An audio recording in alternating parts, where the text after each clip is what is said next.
If your phone, your laptop, and your notebook are full of half-finished ideas, you're not lazy. You're just chasing perfect, and it's slowing you down. That's why in this video, my goal is to stop letting perfectionism kill your dreams, and it all starts with a step you've probably never considered before. Now, before we get into what this step is, let me take you back maybe a year ago. I was editing an hour-long video I had made breaking down dopamine and motivation, this complete guidebook.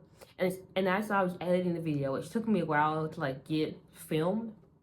I noticed there was a section where, as I'm explaining some concept, a water bug comes in from behind on the opposite wall. That's within the camera view, and just crawls through the frame, and then goes up and never enters the shot again.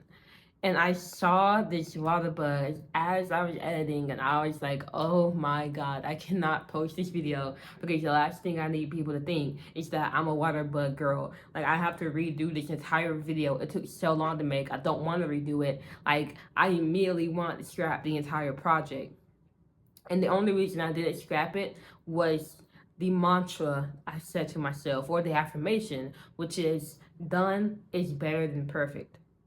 And so instead of scrapping the whole thing and slowing down my progress and having to record everything and then have to re-edit it, all I did was re-record the section with the water bug. I re-explained the concept, cut it, put in the video. It took probably 10 minutes to fix that small thing. And I was able to get the entire video uploaded, nothing slowing me down, and then was able to move on to the next project. Now, for my story, you can kind of see I'm applying that.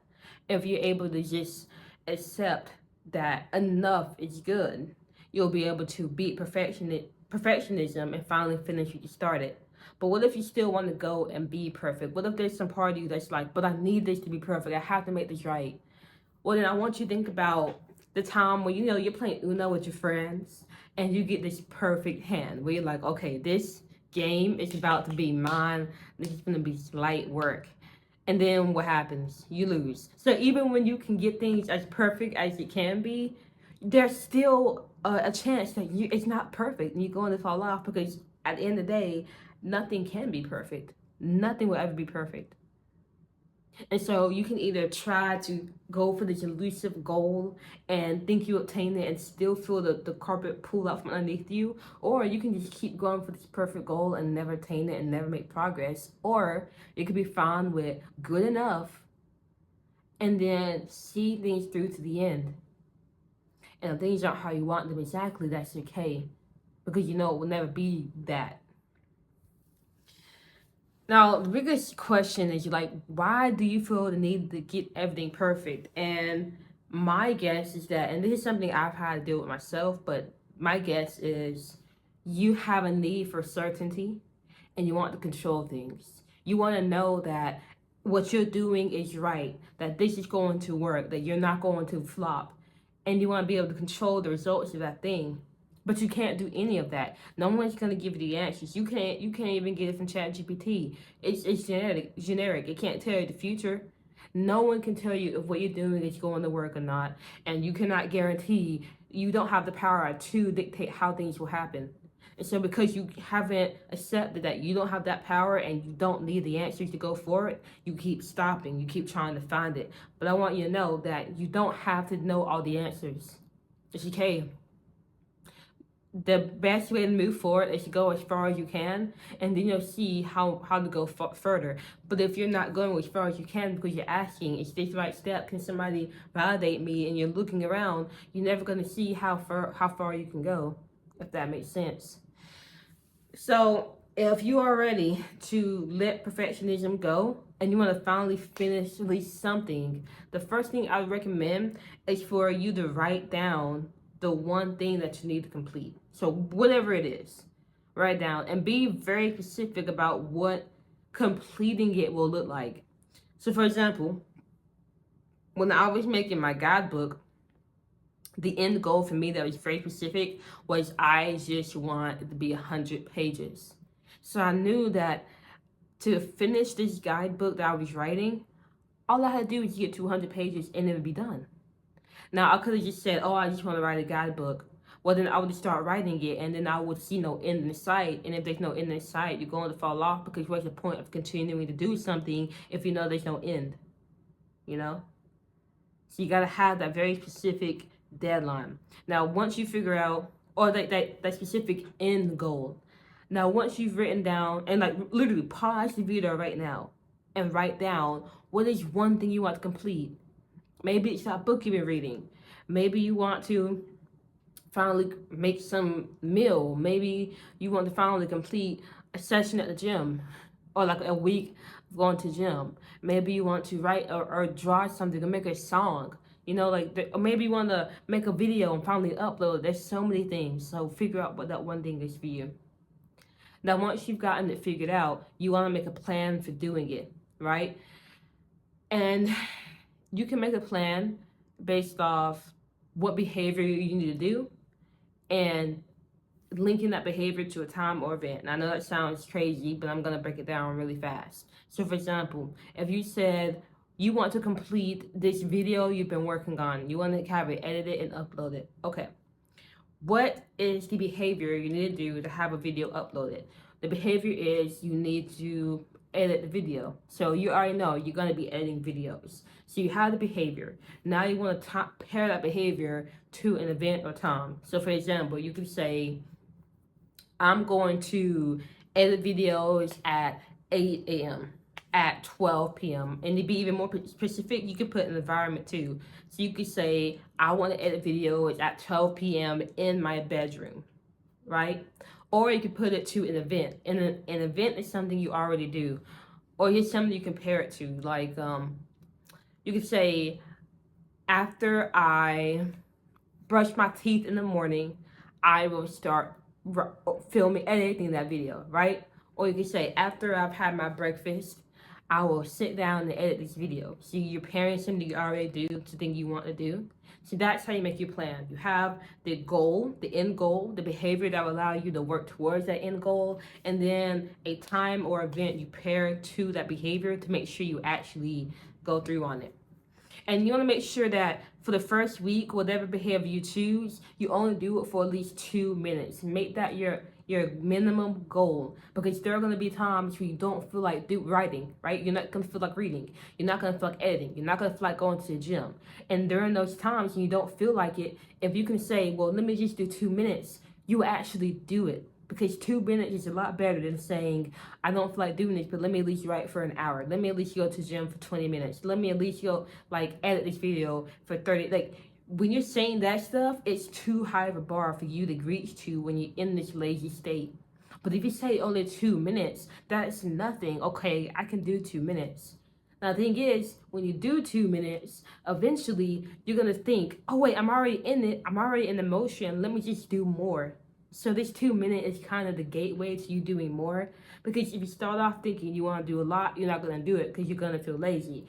But if you say, I'm going to do a little bit, you'll actually show up to do it. And then you'll feel like, oh, I'm already doing something. Let me do more. So that's why I'm really saying, in the first week especially, because you want to build momentum, only do 2 minutes. And then now when the week is over and you want to do more than that on the behavior, do it. If you want to edit for more than 2 minutes, if you want to write for more than 2 minutes, do it. If you want to read for more than 2 minutes, do it.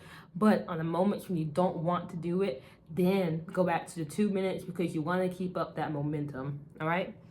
Now, if you wrote down your plan, if you wrote down on like a piece of paper or your notes app, I would suggest you put that piece of paper somewhere you can always see it day and night. I have my goals right here, and I keep my phone in here in the morning, so I'm forced to wake up and go get my phone from in here. And so I'm forced to look at the goal board, and then at night I come in and I look at it because I'm updating it. So I'm looking at it twice a day.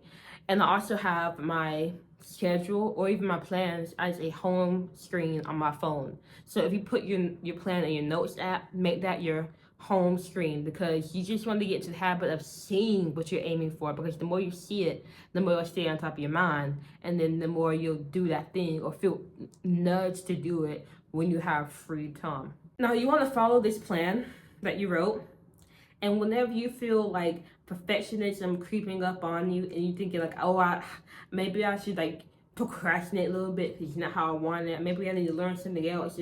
Whatever comes up into your brain, repeat to yourself, done is better than perfect. You want to practice using affirmations and talking to yourself like a high achiever. Like, your self-talk is so important. And if you tell yourself done is better than perfect, you're allowing yourself to keep going forward. But if you don't, and you're like, oh, this sucks, I need to do something else, then your progress is going to stop. So you want to say done is better than perfect. And this is something I do all the time. Now, you may be wondering, how can I even know when my perfectionism is like holding me back? And literally, just observe yourself. Like, if you are not doing something you want to be doing and you can't tell why, then that probably is a sign that your perfectionism is holding you up. So like, dig into it, like sit with yourself and like observe it. I mean, I literally had to do this myself like last Saturday. I woke up at 7:30 a.m. I normally get up at 5, but I woke up a little bit later, like a lot late. And I was mad because I missed my 2-hour window of doing YouTube. Like, the morning time is when I'm focused on like making content and stuff. So it was shot. I'm like, my day is shot. This is over. Like, I'm in my head like, this is over. This day is gonna be bust. But then I had to remember that I am trying to make this day perfect. But because if I was upset that I didn't wake up at the time I normally wake up at, and because I hadn't done that, because I hadn't had the perfect start, then that meant the entire day had to go downhill. I had to catch myself in doing that. And then, like I always say, I have to remind myself, done is better than perfect.